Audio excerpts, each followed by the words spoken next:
Welcome to the Probability and Statistics course. In this lesson, we are going to see what a conditional probability function is.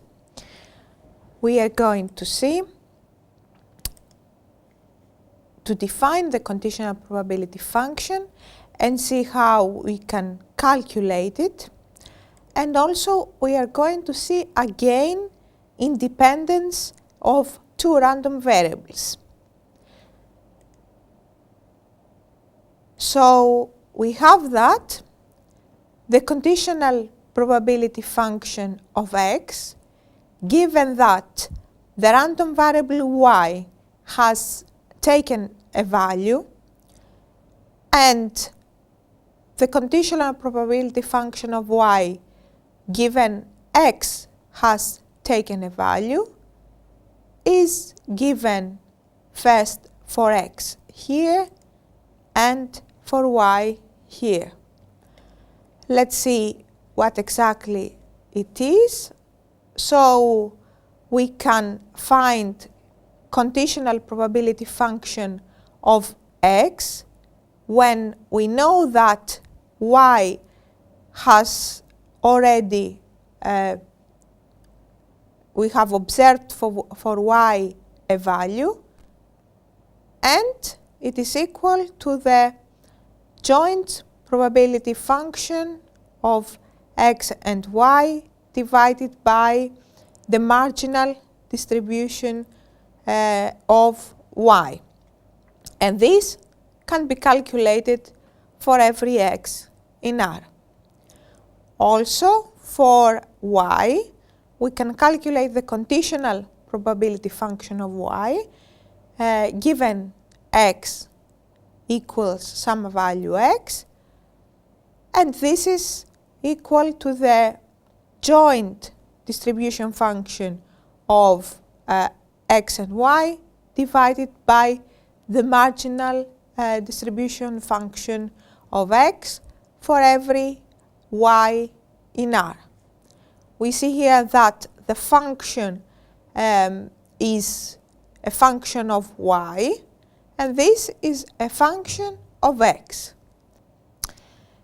These formulas are very similar to the formulas we've seen to the conditional probability of events when we calculated a conditional probability of events. So then we had the probability of A given B was equal to the probability of the intersection of A and B divided by the probability of B.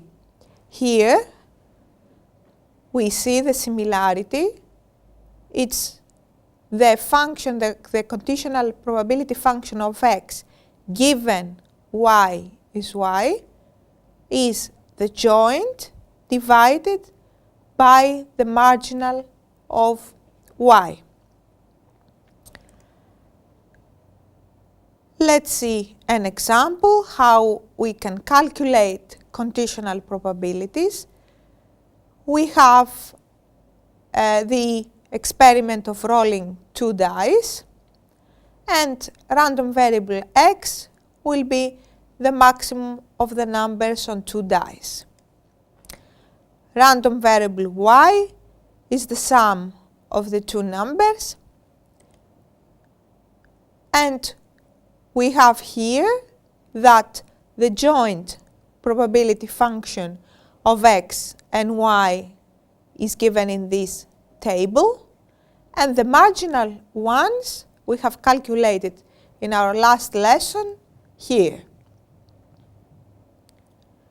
And so we can now find the conditional probability function of x given that, for example, the sum of the numbers of the two dice was 7. So we calculate that the conditional probability function of x, given that y is 7, we know that the sum of the two numbers was 7, is equal to the joint probability function of x and y we know that is 7, given the marginal distribution, the marginal probability function of y, we know that it's 7. We note here that we said before it is good to write, it's useful to write the subscripts here so we know for which random variable we talk about. We see here that if we had left out the y here, we wouldn't know if we talk about the random variable x or y.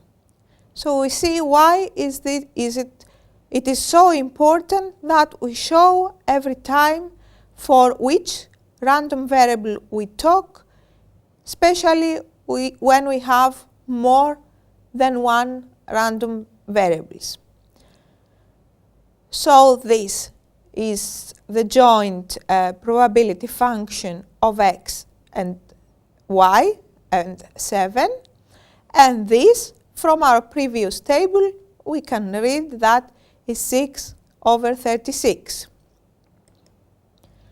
Now for different values of x we can calculate the conditional probability function here. Let's look at these numbers, see why we find these numbers. We know that this is 0 for x equals 1. If the sum of two numbers is 7, we can't have observed 1 as maximum number on the two dice. So this is 0 divided by 6/36. We have that this is 0. Also the same way, here again we have that the probability here we read from the table of f4,7 and divided by 6/36, it gives us 1/3. The same way we fill in all the table. We have here the conditional probability of x given y is 7. The same way we can fill in the table for y equal other numbers, for y equal 2 up to 12.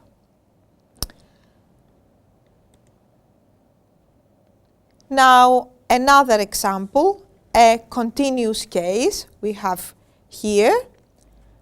We assume the times in hours of completing two tasks are two random variables x and y with joint probability function given here. fxy equals this for x and y greater than 0 and 0 otherwise. We remember that in our last lesson we have calculated the marginal probability functions for this example.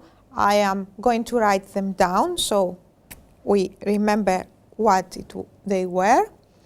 We had calculated that the marginal distribution function of x, of random variable x, was e to the minus of x for x greater than 0, and the marginal distribution of y, it was calculated that it was 2 times e to the minus 2y for y greater than 0. So having in mind, having calculated these functions, we're going now to calculate the conditional probability functions for x and y. So we have that. The conditional probability function of x, first, given y takes some value, will be, we divide the joint probability function by the marginal. We remember that this was the marginal, this was the joint, and we see that these with that cancels out, and we have e to the minus x for x greater than 0.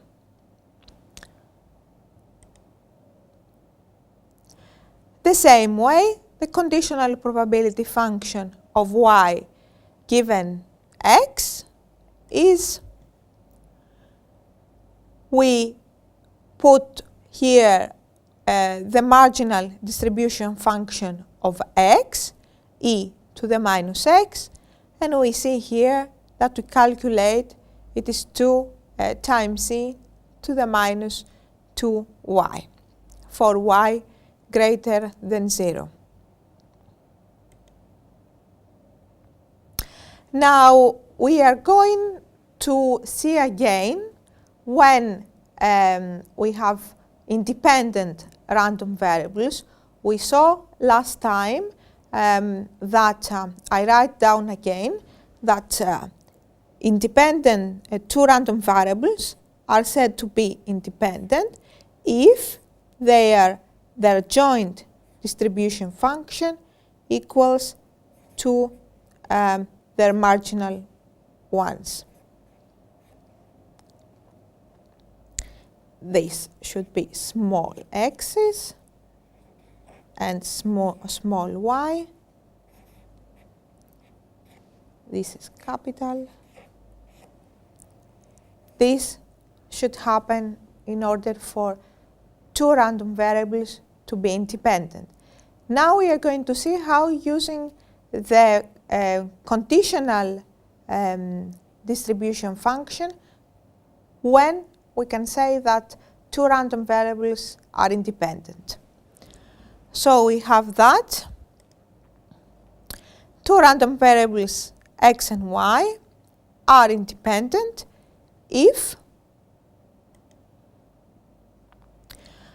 we have that the conditional probability function of x given y is equal to the marginal distribution function of x. And also, at the same time, the conditional distribution function of y given x should be equal to the marginal distribution function of y for every x and y in R.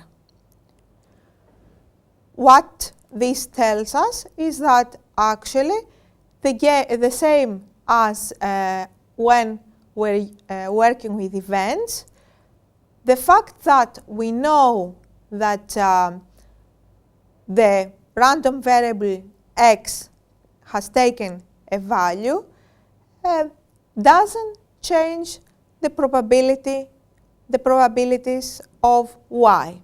So it doesn't add any new information it doesn't have any effect to our probabilities. We are going to see now for the examples we had before if the random variables are independent. We have x, the maximum of the numbers on the two dice, and we have y, the sum of the two numbers. So the question here is if x and y are independent.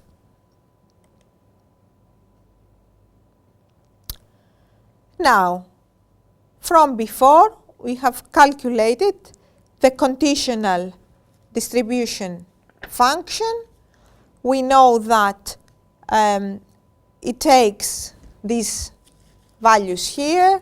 For x equals 1 is 0, 2 and 3 is 0, and so on. And we look here and see that, for example, at point 1, the conditional distribution function of x given y is 7, of x equals 1 is 0. We can see from the table. Now we can remember that the marginal distribution of x when x is 1 was 1 over 36 from our table. And so we understand that x and y are not independent. Now we remember that in our last lesson we have checked if x and y are independent using the other formula we've seen with the joint probability function. Of course, we derive the same result, and we have to say here again that we checked only one point because it is enough, as for this point it is not true that x and y are independent, so we don't need to check all other points.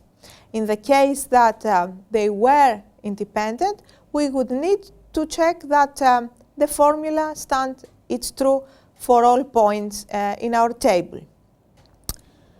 Now we are going to work on our example of the continuous random variables.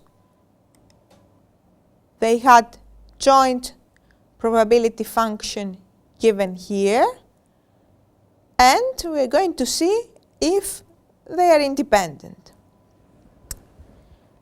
So we have that.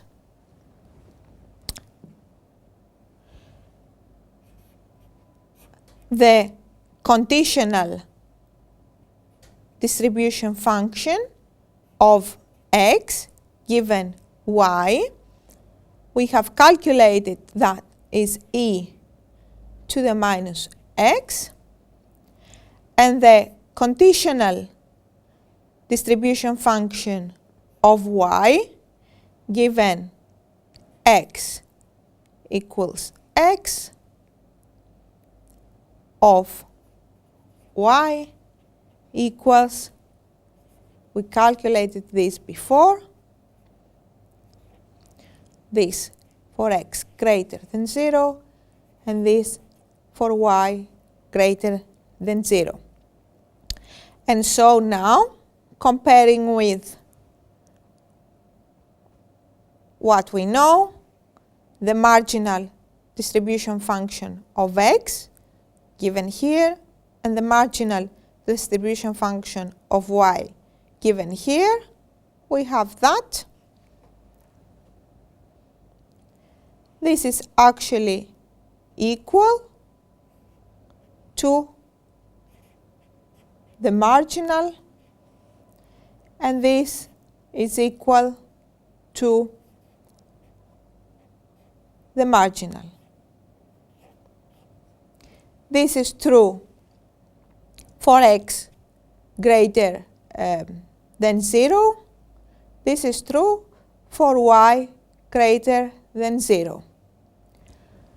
We also need to say that for all values of x and y this happens.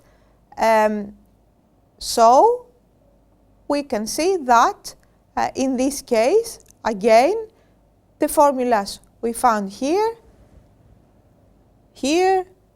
we see that they agree with what we have seen in our last lesson.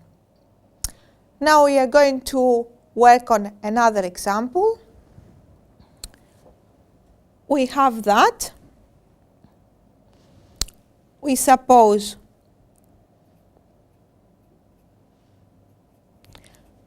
that we have x and y, continuous random variables, with a joint probability function given by, now we are going to have a little bit more complicated. We have x and y. We have x belonging in interval 1, 2, and y belong in interval 1, 2, and 0 otherwise.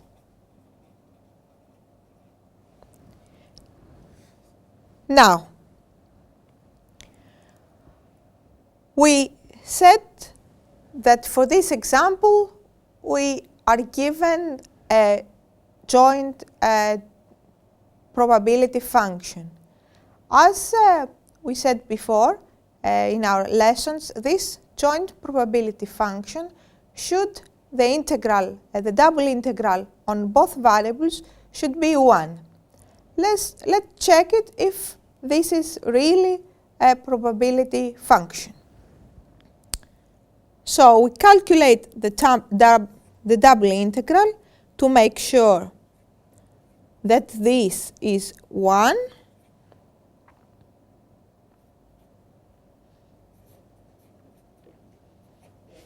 and we have that the joint probability function is 0 outside these intervals. So will be 0 for other values than between 1 and 2 for x and y.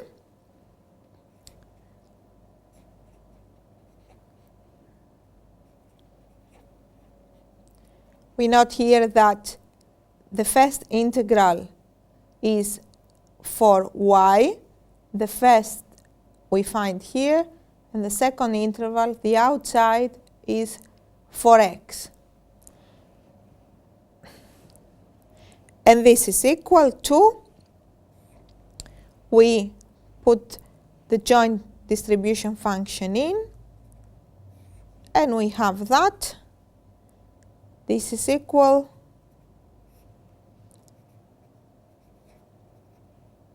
to this, and we need to evaluate the integral here. Now for this case, we see that x, everything that has to do with x, can stay with the outside integral. It can be taken out as it does not depend on y. And so we can write this integral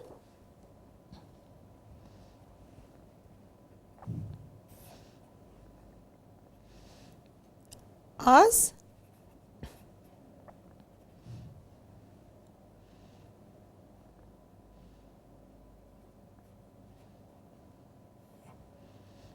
here, take out everything that has to do with x, and we have only what's left on y. Now we can solve these integrals, and we have that this must be evaluated from 1 to 2. 1/7 is taken out. This can be evaluated from 1 to 2 again, and this is equal to, do calculations here,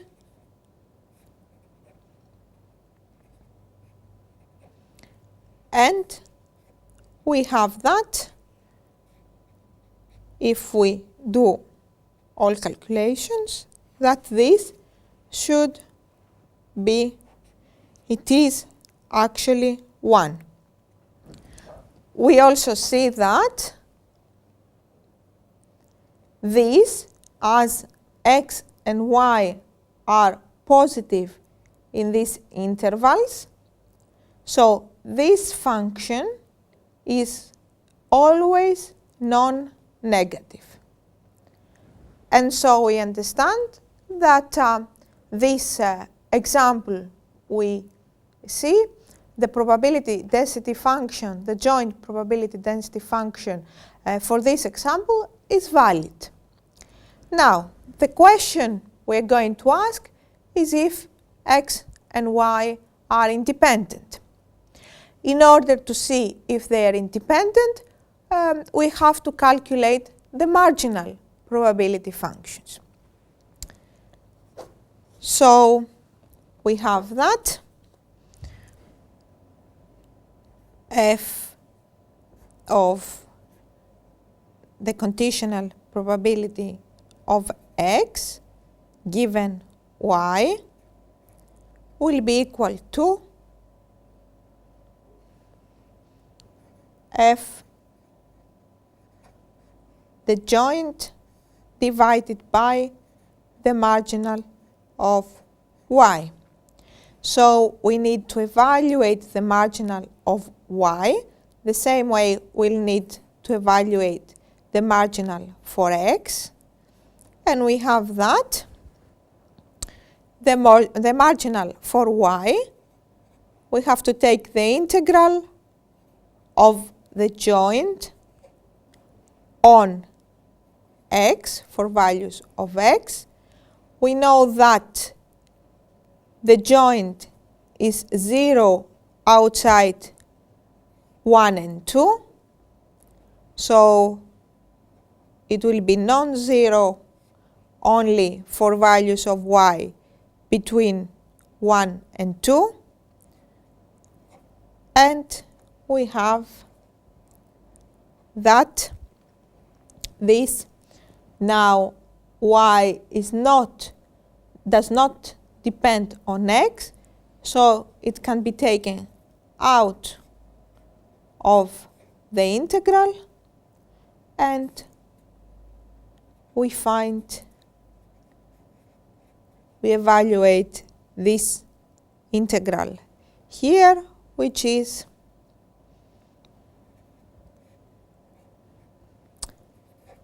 it will be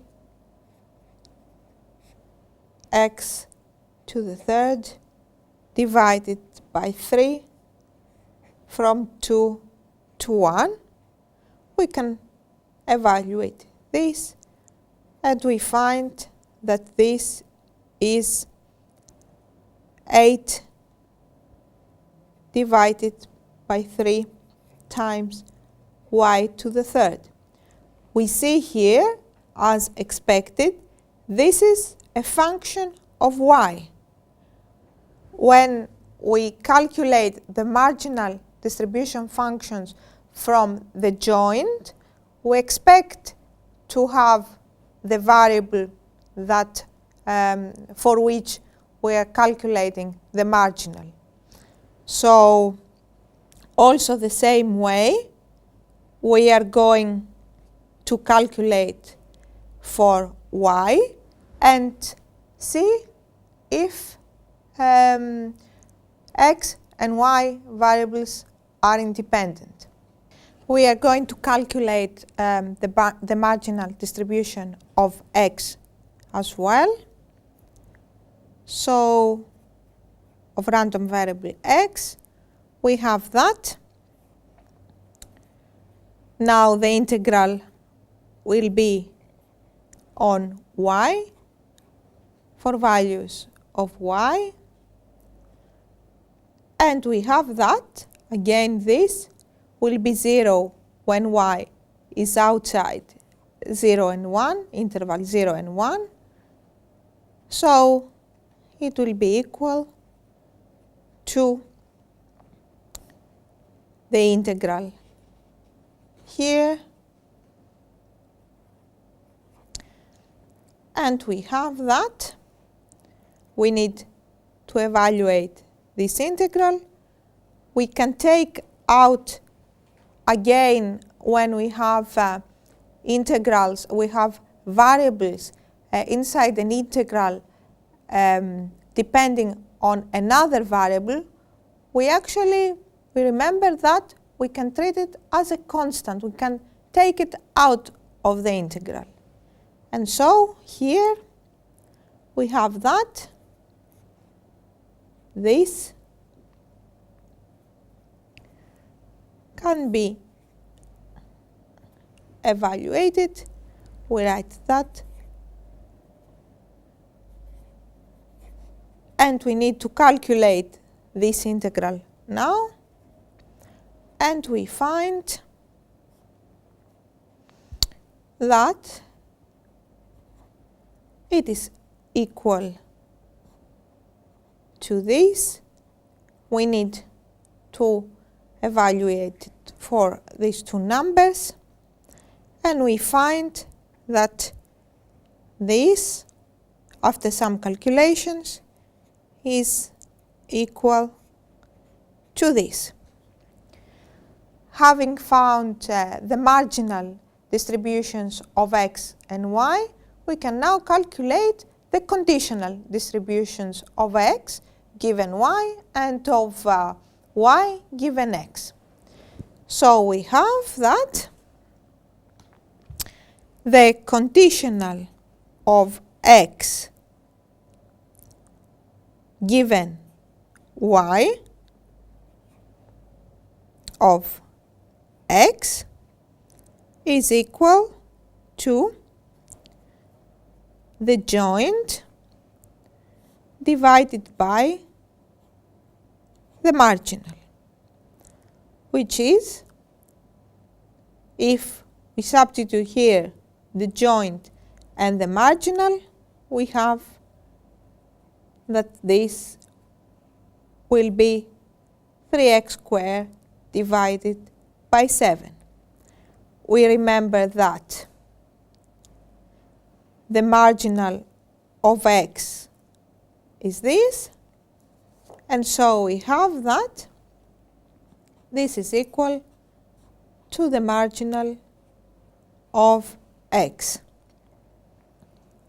But we also need to show the same for y. We take the conditional of y given x and we calculate. We have to calculate it by dividing the joint probability function by the marginal of x, and we find that this is actually equal to this. Now we remember that we have calculated the marginal of y here, and so we have that this is equal to the marginal of y. And so we have seen here that x and y are independent having evaluated the conditional distributions.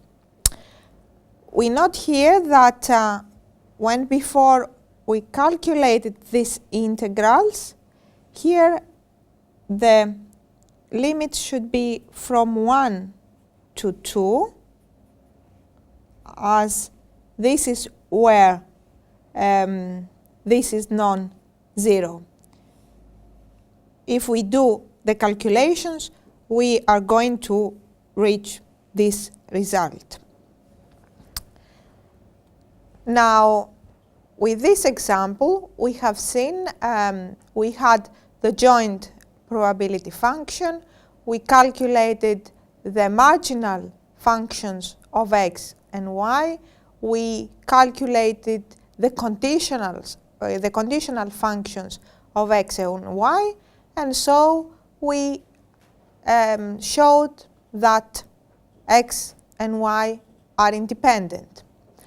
Usually, if we already have the marginal distribution and the joint distributions of x and y, we would use the formula we have seen in the previous lesson. We would use, I remind that we can use the formula using the joint distribution and the marginals and not calculate the conditional distribution functions. We just did this now for exercise. If we are given the conditional distribution functions, then, and we have the marginal ones as well, then we can use the formulas we've used here to show that x and y are independent. So we have seen in this lesson the conditional probability function and how we can use it to show independence. Next time we are going to go a bit further and see how we can calculate expectations with the conditional probability functions. For more information on this lesson, you can visit the webpage of Netuno MedNet U project.